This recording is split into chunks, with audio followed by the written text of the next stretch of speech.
Assalamualaikum warahmatullahi wabarakatuh. Selamat pagi semuanya, salam sejahtera bagi kita semua. Yang terhormat, Ibu Andarini Permata Cahyaning Tias, SPD MPD, selaku dosen pengampu mata kuliah keterampilan berbahasa Indonesia, dan teman-teman Rommel F yang saya banggakan. Perkenalkan, saya Raisa Akila yang akan memandu jalannya sesi presentasi kali ini. Hari ini, kita akan membahas topik yang sangat menarik, yaitu teks untuk kegiatan berbicara, yang akan dibawakan oleh kelompok 5. Next.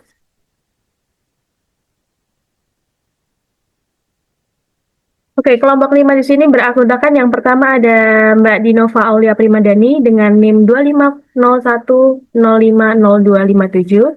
Yang kedua ada Mbak Naila Zasautusita dengan NIM 2501050243. Yang ketiga ada Mas Dio Putra Fajar Wijaya dengan NIM 2501050246.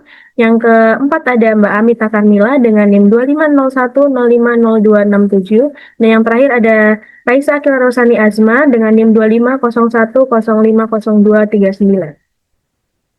Next. Sebelum kita memulai materi ini, saya akan membacakan latar belakang terlebih dahulu. Kemampuan berbicara merupakan keterampilan berbahasa yang sangat penting dalam kehidupan sehari-hari karena digunakan untuk menyiapkan ide, perasaan, dan informasi secara langsung. Dalam dunia pendidikan, khususnya pada pembelajaran bahasa Indonesia, keterampilan ini menjadi bagian penting yang perlu dikembangkan melalui berbagai kegiatan berbicara. Kegiatan seperti dialog, pidato, bercerita atau mendongeng, serta membaca nyaring dapat melatih kemampuan berbicara, mulai dari komunikasi dua arah, penyampaian gagasan secara terstruktur, hingga pengembangan kreativitas dan kepercayaan diri. Namun, masih banyak peserta didik yang kurang percaya diri dan mengalami kesulitan dalam berbicara di depan umum. Oleh karena itu, diperlukan pemahaman tentang jenis-jenis teks dan cara penyampaian agar keterampilan berbicara dapat berkembang secara optimal. Selanjutnya ada rumusan masalah. Yang pertama, ada apa yang dimaksud dengan teks untuk kegiatan berbicara. Yang kedua, bagaimana bentuk dan karakteristik dialog dalam kegiatan berbicara. Yang ketiga, apa pengertian pidato dan bagaimana cara menyusunnya dengan baik. Yang keempat, bagaimana teknik bercerita atau mendongeng dengan efektif. Dan yang kelima, bagaimana cara melakukan praktik membaca pidato dan cerita secara nyaring dengan baik. Oke, materi yang pertama akan disampaikan oleh Mbak Dinova. Waktu dan layar saya persilahkan. Terima kasih atas kesempatan yang telah diberikan. Selanjutnya untuk materi yang pertama yaitu teks untuk kegiatan berbicara. Di sini teks, menurut pengertian KBBI, teks diartikan sebagai naskah berupa kata-kata asli dari pengarang, kutipan dari kitab suci untuk pangkal ajaran atau alasan, bahan tertulis untuk dasar, pelajaran atau berpidato, atau wacana tertulis. Sedangkan pengertian berbicara, menurut Henry Guntur Tarigan, berbicara adalah kemampuan mengungkapkan pikiran, gagasan dan perasaan melalui bahasa lisan secara jelas dan terorganisasi. Nah, fungsi dari teks untuk berbicara yaitu yang pertama, membantu seseorang untuk memahami struktur penyampaian. Untuk yang kedua, meningkatkan rasa percaya diri saat berbicara di depan umum.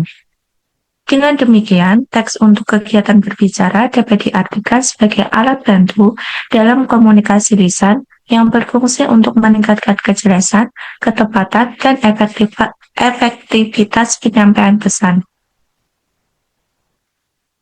Kemudian masuk ke materi dialog. Dialog diartikan sebagai sebuah bentuk komunikasi lisan yang melibatkan dua orang atau lebih untuk saling bertukar informasi secara bergantian. Dialog ini menjadi salah satu bentuk kegiatan berbicara yang penting karena dapat melatih kemampuan interaksi dan respon secara langsung. Dialog memiliki ciri-ciri yang pertama, melibatkan dua orang atau lebih. Kemudian yang kedua, terjadi secara timbal balik atau ada respon satu sama lain. Yang ketiga, menggunakan bahasa komunikatif. Bahasa komunikatif diartikan sebagai bahasa yang penggunaannya itu jelas, kemudian efektif, sehingga pembaca dapat mengerti apa yang ditulis oleh penulis. Kemudian keempat, memiliki tujuan dan maksud tertentu. Maksudnya itu dialog memiliki tujuan untuk mencari informasi ataupun untuk berbicara mengenai sesuatu. Yang kelima, ada berlangsung secara spontan maupun terencana. Kemudian jenis-jenis dialog ada 4. Yang pertama, dialog formal. Dialog formal diartikan sebagai sebuah kegiatan berbicara secara timbal balik yang digunakan dalam situasi resmi. Bisa pada kegiatan wawancara untuk mendapatkan sebuah pekerjaan ataupun diskusi ilmiah. Kemudian yang kedua ada dialog informal. Dialog informal merupakan sebuah kegiatan berbicara secara timbal balik yang digunakan dalam percakapan sehari-hari. Kemudian yang ketiga ada dialog terstruktur. Dialog terstruktur adalah sebuah kegiatan berbicara secara timbal balik yang menggunakan naskah ataupun teks, biasanya saat drama. Kemudian yang keempat ada dialog spontan. Dialog spontan ini adalah sebuah kegiatan berbicara secara timbal balik yang dilakukan secara langsung dan tidak menggunakan naskah ataupun teks. Dapat terjadi pada percakapan sehari-hari. Kemudian ada fungsi dialog yang pertama, melatih keberanian seseorang dalam berbicara. Kemudian yang kedua ada mengembangkan kemampuan seseorang dalam berpikir cepat ataupun berpikir secara kritis. Kemudian yang ketiga ada meningkatkan keterampilan dalam berkomunikasi. Yang keempat, pelatih interaksi sosial.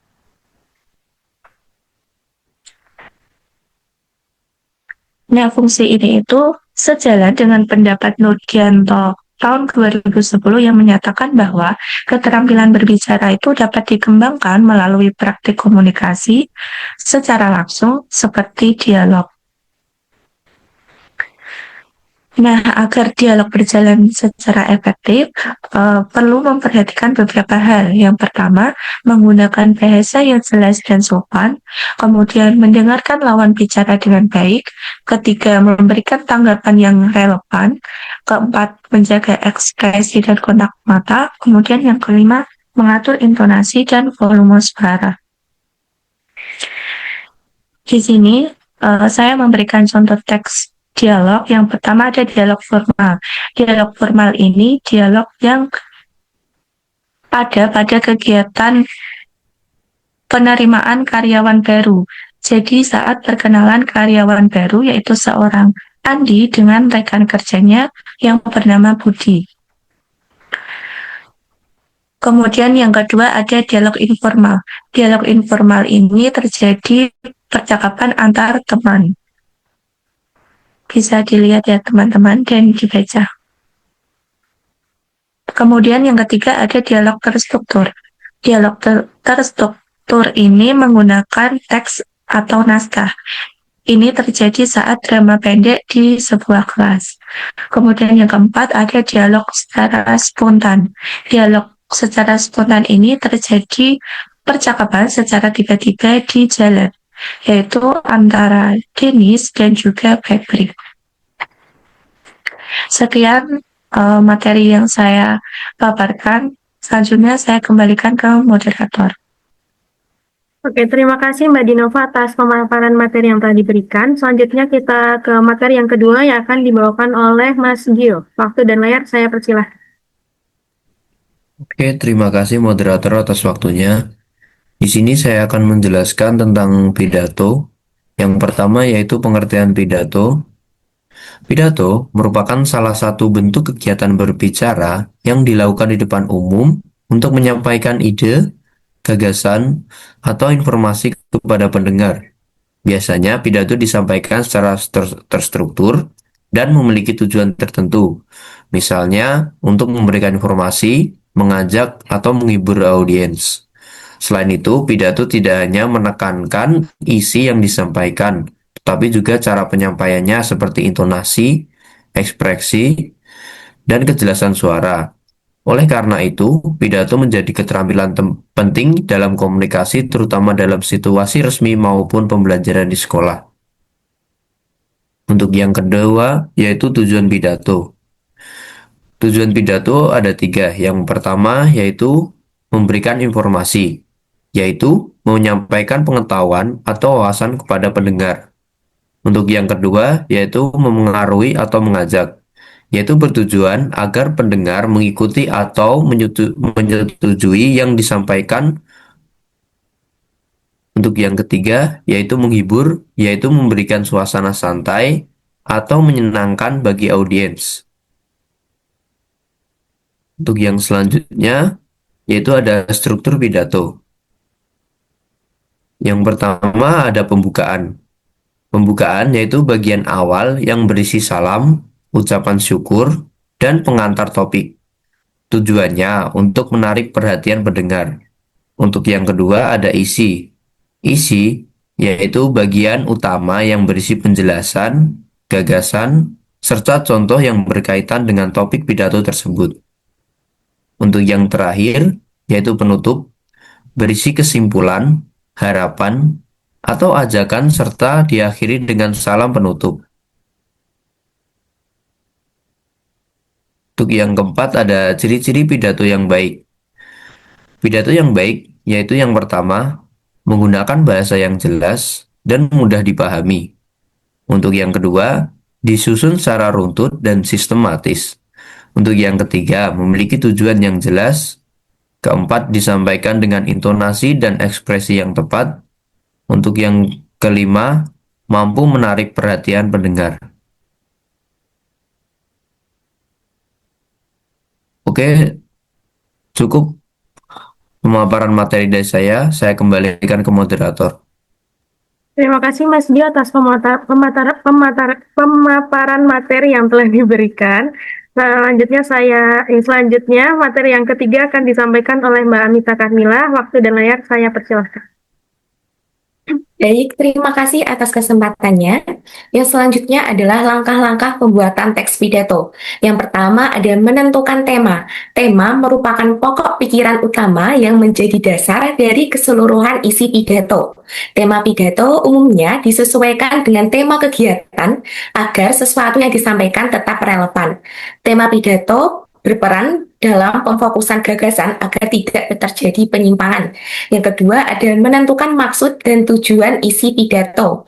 Tujuan dari pidato dapat berupa mengajak, menyadarkan, memperingatkan, memberitahu, ataupun membakar semangat agar nantinya setelah kita mengetahui tujuan, kita dapat mengetahui bagaimana cara yang sesuai untuk menyampaikan pidato tersebut. Langkah yang ketiga yaitu mengumpulkan bahan. Pengumpulan bahan dilakukan untuk menambah pengetahuan mengenai topik yang telah kita pilih. Selain untuk menambah wawasan, langkah ini berperan dalam memperdalam pemahaman dan juga mempersiapkan kemungkinan pertanyaan dari audiens. Langkah yang keempat yaitu membuat kerangka pidato. Setelah semua bahan terkumpul, selanjutnya adalah menyusun poin ke dalam kerangka. Kerangka pidato diperlukan agar ide dapat tersusun secara sistematis dan juga runtut. Melalui kerangka, ide-ide akan dapat tersampaikan secara berurutan sehingga memudahkan audiens untuk memahami apa yang ingin kita sampaikan. Langkah terakhir yaitu menyunting teks pidato. Setelah teks pidato berhasil dibuat, perlu dilakukan penyuntingan agar lebih baik. Penyuntingan ini bisa dengan memeriksa kesalahan bahasa ataupun tanda baca dan lain-lain, sehingga teks pidato lebih efektif dan juga menggunakan kaidah yang baik dan benar. Next. Selanjutnya adalah praktik berpidato. Di sini saya ingin mempraktikkan pidato dengan judul kepedulian lingkungan. Assalamualaikum warahmatullahi wabarakatuh. Shalom, Om Swastiastu, Namo Buddhaya, Salam Kebajikan. Yang saya hormati, Bapak Ibu hadirin sekalian, serta teman-teman yang saya banggakan. Pertama-tama, marilah kita panjatkan puji syukur kepada Tuhan Yang Maha Esa, karena atas nikmat dan karunia-Nya kita semua dapat berkumpul dalam keadaan sehat tanpa ada halangan suatu apapun. Pada kesempatan kali ini, perkenankanlah saya untuk menyampaikan pidato mengenai kepedulian lingkungan. Hadirin yang saya hormati, pertama-tama perlu kita sadari bahwa lingkungan merupakan tempat kita sebagai umat manusia menggantungkan hidup. Oleh karena itu, kita perlu menjaga lingkungan dengan baik agar bumi dapat memberikan manfaat, bukan kerugian, bahkan bencana bagi kita. Jika lingkungan tidak dijaga dengan baik, berbagai masalah dapat muncul, seperti bencana dan timbulnya penyakit. Salah satu cara yang dapat kita lakukan adalah dengan menjaga kebersihan. Kita perlu menjaga kebersihan lingkungan mulai dari hal-hal kecil, seperti membuang sampah pada tempatnya, mengurangi penggunaan sampah plastik sekali pakai, dan melakukan kegiatan kerja bakti. Selain itu, kita juga dapat melakukan kegiatan penanaman pohon agar kualitas udara tetap bersih dan juga segar. Jika kebiasaan baik ini dilakukan secara bersama-sama dan konsisten, lingkungan akan menjadi bersih, sehat, dan juga nyaman. Dengan demikian, menjaga lingkungan merupakan tanggung jawab kita bersama. Saya berharap ke depannya kita semua dapat lebih peduli terhadap lingkungan sekitar. Demikian yang dapat saya sampaikan. Kurang lebihnya saya mohon maaf. Wassalamualaikum warahmatullahi wabarakatuh. Demikian materi dan praktik yang dapat saya sampaikan. Saya kembalikan ke moderator. Terima kasih Mbak Amita atas pemaparan materi dan praktiknya. Kemudian materi yang keempat, yaitu bercerita, yang akan saya bawakan sendiri. Yang pertama yaitu bercerita. Bercerita adalah aktivitas menyampaikan sebuah rangkaian peristiwa atau narasi kepada orang lain, baik melalui kata-kata, tulisan, maupun gerakan tubuh. Dalam pembelajaran bahasa Indonesia, bercerita termasuk keterampilan berbicara yang melatih kelancaran, keberanian, dan kemampuan menyusun kalimat. Selain itu, bercerita juga memiliki tujuan. Yang pertama adalah memberi informasi atau informatif, yang kedua mengedukasi dan menanamkan nilai edukatif, yang ketiga menghibur atau rekreatif, dan yang keempat adalah membangun koneksi dan empati atau persuasif. Next. Yang ketiga yaitu ada teknik penyampaian cerita. Jadi kita harus bisa membawakan cerita itu agar audiens tidak merasa bosan. Dan ada beberapa teknik penyampaian yang harus kita pelajari terlebih dahulu. Yang pertama ada penguasaan materi atau isi cerita. Jadi kita harus paham apa isi dari cerita tersebut yang akan kita sampaikan kepada audiens. Yang kedua adalah olah vokal atau intonasi dan artikulasi. Penyampaian intonasi dan artikulasi kita harus jelas agar audiens dapat menerima cerita kita dengan pemahaman yang dalam. Yang ketiga adalah ekspresi wajah atau mimik. Saat bercerita, ekspresi wajah atau mimik harus digunakan juga agar cerita itu benar-benar mendalami. Yang keempat ada bahasa tubuh atau gestur. Yang kelima ada kontak mata atau eye contact. Selanjutnya ada jenis-jenis cerita. Yang pertama ada dongeng atau cerita rakyat. Yang kedua ada cerita pengalaman atau autobiografi. Dan yang ketiga ada cerita fiksi. Yang keempat ada cerita non-fiksi atau fakta. Dalam bercerita, di sini juga ada pilar utama dalam bercerita. Yang pertama ada tokoh. Cerita harus punya subjek, siapa yang mengalami peristiwa itu. Audiens butuh seseorang untuk diikuti perjalanannya. Jadi ketika kita bercerita, di situ harus ada tokohnya dalam cerita kita, sehingga audiens ini bisa menyontoh atau mempelajari apa yang sedang kita ceritakan.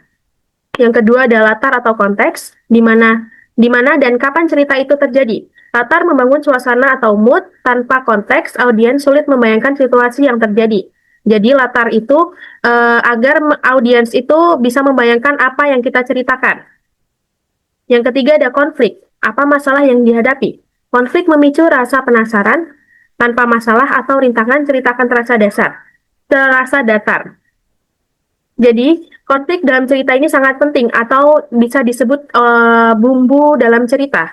Karena jika tidak ada konflik, cerita akan datar dan tidak ada yang bisa diambil.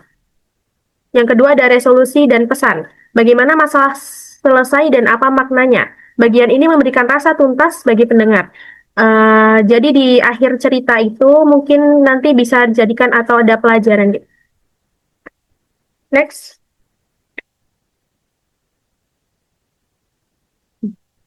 Di sini ada contoh cerita dengan judul Dompet Tua di Stasiun. Dalam cerita ini, yang pertama ada latar, yaitu di sebuah peron stasiun. Kemudian ada tokohnya, yaitu seorang kakek. Di sini juga ada konfliknya, yaitu kakek itu duduk gemetar menemukan dompet tebal yang isinya uang banyak. Dalam kondisi kakeknya itu kelaparan karena belum makan 2 hari. Di sini juga ada pelajarannya. Ia mengembalikan dompet itu, tetapi prianya itu memberikan selembar uang untuk tanda terima kasih, namun sang kakek menolak sambil tersenyum tipis. Jadi itu pelajaran yang dapat diambil dari cerita ini. Next. Selanjutnya ada mendongeng. Pengertiannya yaitu mendongeng adalah kegiatan menyampaikan cerita berupa dongeng secara lisan kepada pendengar. Dongeng bersifat imajinatif dan biasanya mengandung pesan moral. Dalam pembelajaran mendongeng digunakan sebagai media untuk menyampaikan nilai-nilai serta melatih kemampuan berbahasa pada peserta didik. Selanjutnya ada tujuan mendongeng. Yang pertama ada menghibur dan menarik perhatian pendengar, karena biasanya mendongeng itu adalah cerita-cerita fiktif. Yang kedua ada menyampaikan nilai moral dan pendidikan karakter. Yang ketiga ada meningkatkan kemampuan menyimak dan berbicara. Yang keempat mengembangkan imajinatif dan kreatif anak. Yang kelima membantu pemahaman materi secara menyenangkan. Dalam mendongeng, di sini juga ada teknik untuk mendongengnya. Yang pertama, menguasai isi cerita dengan baik. Jadi kita harus menguasai apa isi cerita itu. Yang kedua, menggunakan intonasi dan suara yang bervariasi.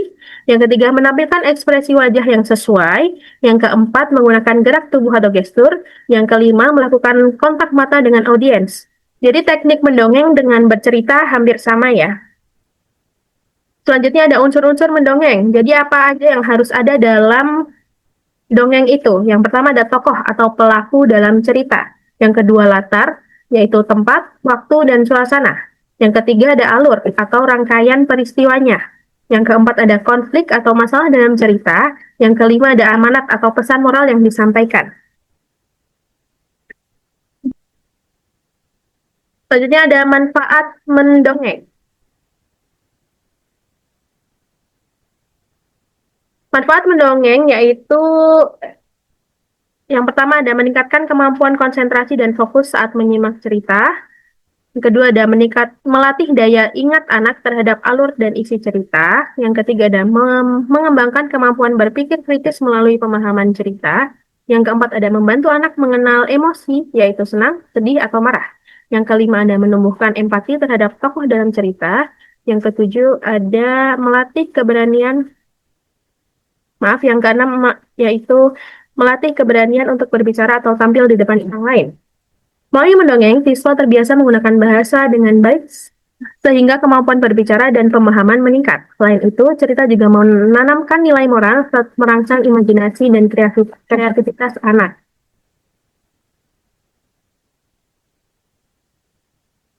Selanjutnya ada contoh-contoh dongeng. Yang pertama ada Kancil dan Buaya yang mengajarkan tentang kecerdikan.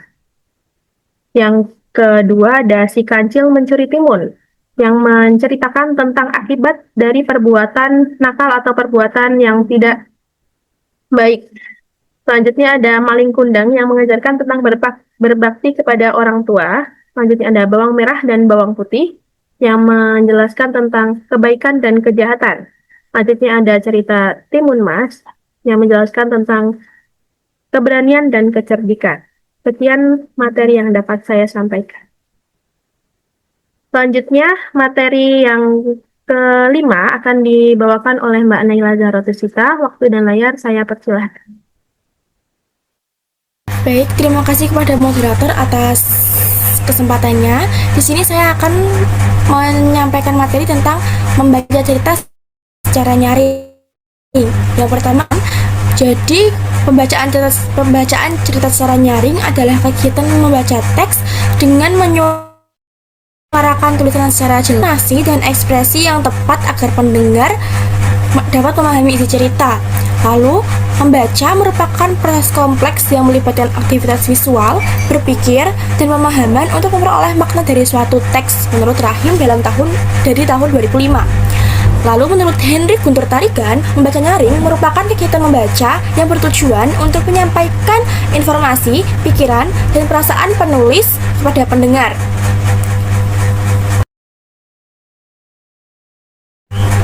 Jadi kesimpulannya, membaca cerita secara nyaring tidak hanya sekedar membaca keras, tetapi juga melibatkan pemahaman dan kemampuan komunikasi.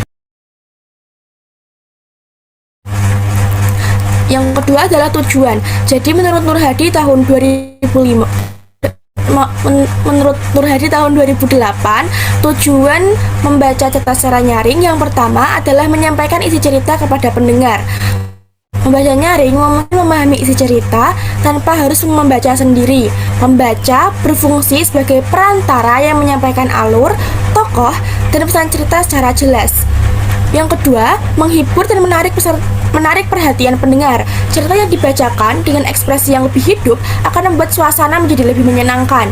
Intonasi suara, jeda, dan mimik wajah membantu membangun suasana cerita sehingga pendengar tidak bosan. Yang ketiga adalah menanamkan nilai moral melalui cerita.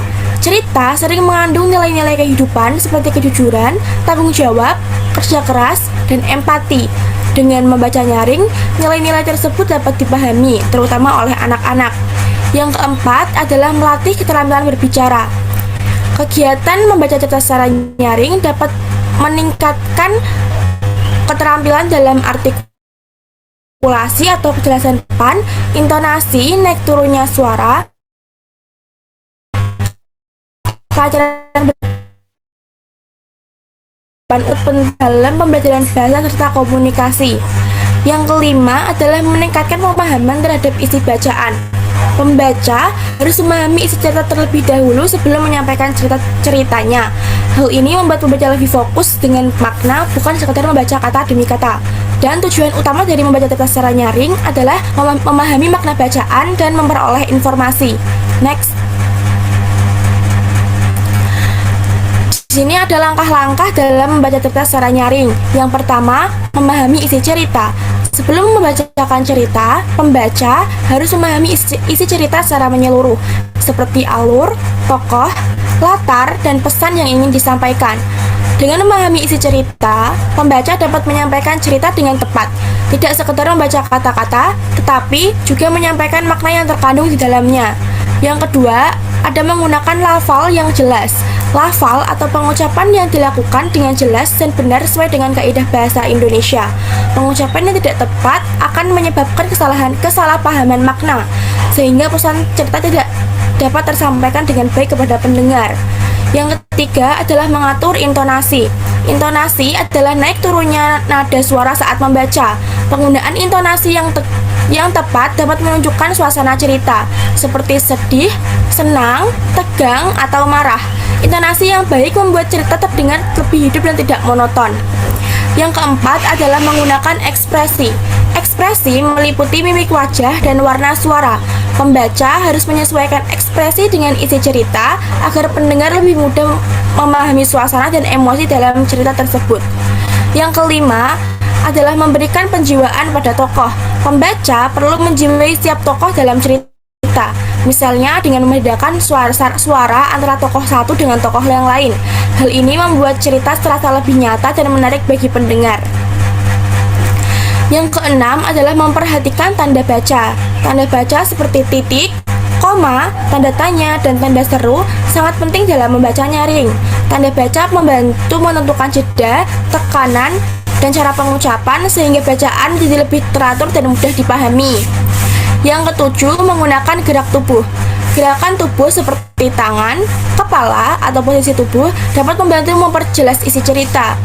Gerak tubuh yang tepat akan mendukung penyampaian pesan dan membuat penampilan menjadi lebih menarik. Yang kedelapan, membaca kelancaran dan kecepatan. Pembaca harus menjaga kelancaran dan kecepatan dalam membaca agar tidak terbata-bata. Selain itu, kecepatan membaca juga diperlukan agar cerita mudah dipahami dan tidak terlalu lambat supaya tidak membosankan. Yang terakhir adalah melakukan kontak mata. Kontak mata dengan pendengar sangat penting untuk membangun interaksi dan menarik perhatian. Dengan kontak mata, pembaca terlihat lebih percaya diri dan mampu menjalin hubungan dengan audiens. Kesembilan aspek tersebut sangat penting dalam membaca cerita secara nyaring.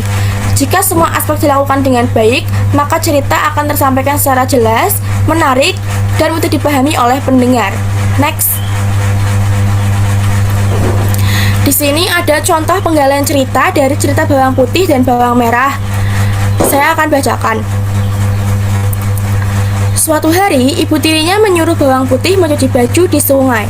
Bawang Putih, cucilah baju-baju kotor ini dan berhati-hatilah. Jangan sampai baju kesayanganku rusak atau hanyut di sungai. Perintah ibu tirinya. Baik ibu, jawab Bawang Putih. Bawang Putih pun pergi ke sungai. Ketika sedang mencuci, tanpa disadarinya, salah satu baju ibunya hanyut dibawa oleh arus sungai. Bawang Putih sangat panik dan takut, karena baju yang hanyut itu adalah baju kesayangan ibu tirinya. Bawang Putih akhirnya kembali ke rumah dan memberitahu kepada ibu tirinya. Ibunya sangat marah. Dasar bodoh, baju kesayanganku itu harganya sangat mahal. Apakah kau mampu untuk menggantinya? Coba cari dan jangan pulang sebelum kau temukan bajuku. Bawang Putih sangat sedih dan ia berjalan menyusuri aliran sungai. Ia lalu bertemu dengan seorang pemburu yang sedang minum di pinggir sungai. Ia bertanya kepada pemburu itu. Numpang tanya, apakah Pak Cik melihat sehelai baju yang hanyut? Ya, aku melihatnya. Baju itu hanyut ke arah sana, ujar si pemburu. Dalam penggalan cerita tadi, yang perlu diperhatikan saat membaca nyaring adalah penggunaan lafal yang jelas seperti a, i, u, e, o, dan juga intonasi. Ketika ibu tirinya sedang marah, maka sebagai pembaca yang harus dilakukan adalah menaikkan nada supaya terlihat seperti orang yang marah. Sekian yang dapat saya sampaikan, saya kembalikan kepada moderator. Baik, terima kasih atas pemaparan materi yang telah disampaikan. Sebelum saya menutup presentasi pada hari ini, izinkan saya untuk membaca kesimpulan pada materi ini.